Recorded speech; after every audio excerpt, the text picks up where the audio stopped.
सीताराम जी। श्रुत्वा धर्मान् अशेषेण पावनानि च सर्वशः युधिष्ठिरः शांतमनं पूर्णः एव अभ्यभाषत।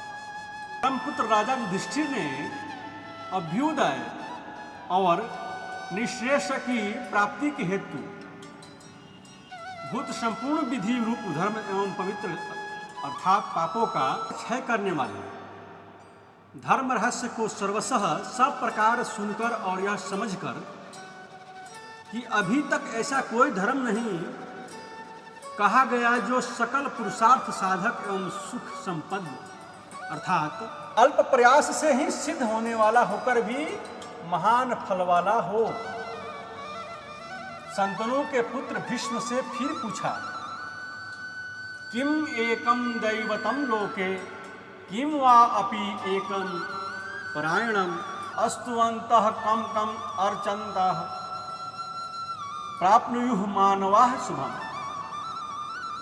समस्त विद्याओं के स्थान प्रकाश के हेतु भूत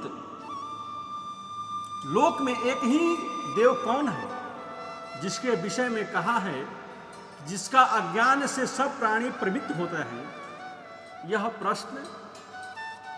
प्रथम प्रश्न है। यहां देवता शब्द से सर्वार्थ में तद्धित प्रच्युत हुआ है, अतः दैवतम शब्द का अर्थ देव ही तथा एक ही परायण कौन है अर्थात इस लोक में एक ही परायण एक ही पर अयन यानी प्रातव्य स्थान कौन है जिसका साक्षात्कार कर लेने पर उस परावण कार्य कारण रूप परमात्मा और ज्ञान दृष्टि से देख लेने पर जिनकी हृदय ग्रंथि टूट जाती है, सब संशय नष्ट हो जाते हैं तथा संपूर्ण कर्म क्षय हो जाते हैं। इस श्रुति के अनुसार हृदय ग्रंथि टूट जाती है जिसके ज्ञान मात्र से ही आनंद स्वरूप मोक्ष प्राप्त होता है, जिसका जानने वाला किसी से भय नहीं करता, जिसमें प्रवेश करने वाला फिर जन्म नहीं होता, जिसके जान लेने पर जो ब्रह्म को जानता है वह ब्रह्म ही हो जाता है। इस श्रुति के अनुसार मनुष्य वही हो जाता है तथा जिसके छोड़कर मनुष्य के लिए कोई दूसरा मार्ग नहीं है, जैसे कि श्रुति कहती है मोक्ष के लिए और कोई मार्ग नहीं है। इस प्रकार जो लोक में एक ही परायण बतलाया गया है वह कौन है, यह दूसरा प्रश्न है। और कौन से देवता के स्तुति गुण कीर्तन करने से तथा किस देवता के नाम प्रकाश से अर्चन अर्थात ब्रह्म और आंतरिक पूजा करने से मनुष्य शुभ यानी स्वर्गादि फलस्वरूप कल्याण को प्राप्ति कर सकता है। कह धर्मः सर्वधर्माणां भवतः परम मतः किम जपम मुच्यते जंतु जन्म संसार बंधन।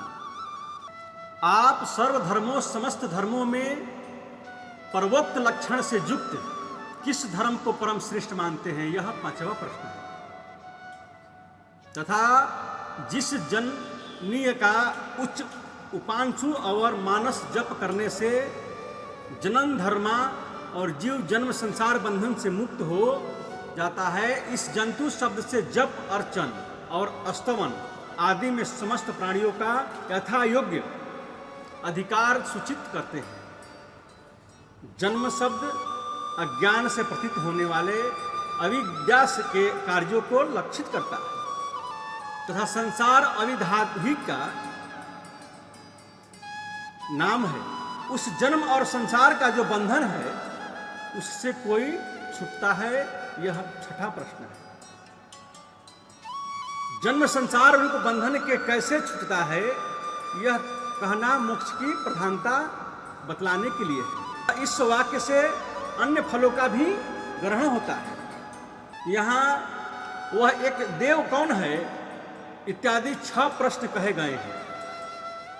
इनमें से पश्चात अंतिम यानी जपनीय विषय का छठे प्रश्न का इस श्लोक से साधन किया जाता है। जगत प्रभुम देवदेवम अनंतम पुरुषोत्तमा अस्तुवन नाम सहस्त्रेण पुरुषः सहतोस्थितः। मोक्ष धर्म आदि का कथन करने वाला, मोक्ष धर्म आदि का कथन करने वाला सर्वज्ञ देवव्रत ही बाह्य और आंतरिक समस्त शत्रुओं के भय के कारण होने से भीष्म कहे जाते हैं। स्थावर जंगम रूप जो संसार है उसके प्रभु स्वामी देव देव ब्रह्मादि देवों के देव अनंत अर्थात देवों के काल और वस्तु के अपरिच्छिन्न वस्तु से अपरिच्छिन्न कार्य कारण स्वरूप क्षर और अक्षर से श्रेष्ठ पुरुषोत्तम का सहस्रनाम के द्वारा निरंतर तत्पर रहकर स्तवन गुण संकीर्तन करने से पुरुष सब दुखों से पार हो जाता है। पूर्ण होने से अथवा शरीर रूप पुर में शयन करने से जीव का नाम पुरुष है। पूर्ण होने से अथवा शरीर रूप पुर में शयन करने से जीव का नाम पुरुष है। यहां से छठे सर्व दुखातिगो भवे, दुखों से पार हो जाता है। इस वाक्य का प्रत्येक श्लोक के साथ संबंध है।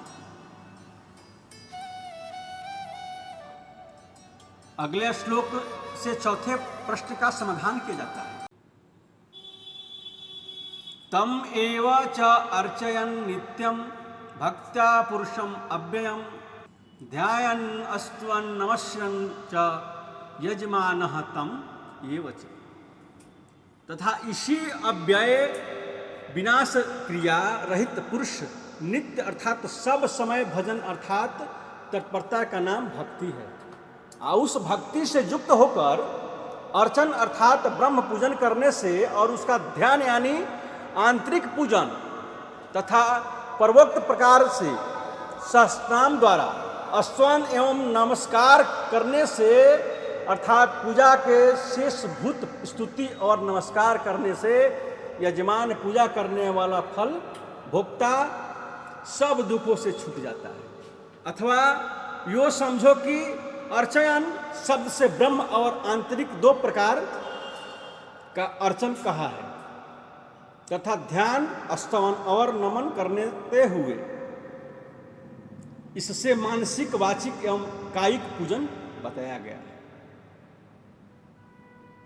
अनादि निधनम विष्णुम सर्वलोक महेश्वरम लोकाध्यक्षम अस्तुवन नित्यम सर्व दुखातिगा भवे।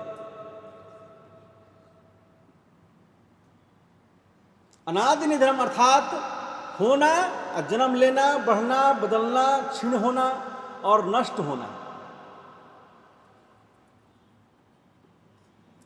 होना छह भाव विकार से रहित विष्णु अर्थात व्यापक तथा संपूर्ण लोकों के महेश्वर जो दिखलाई दे उस दृश्यगर्म नामक लोक है।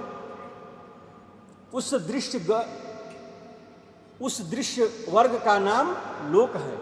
उसके नियंता ब्रह्मादि भी स्वामी होने से जो सर्वलोक महेश्वर और सारे दृश्य वर्ग को अपने स्वाभाविक ज्ञान से साक्षात देखने के कारण लोकाध्यक्ष।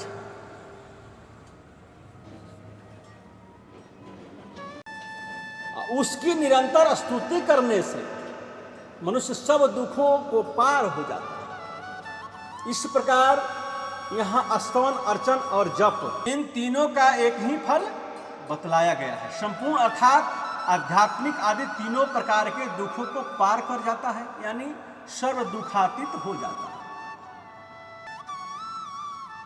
जय सीताराम।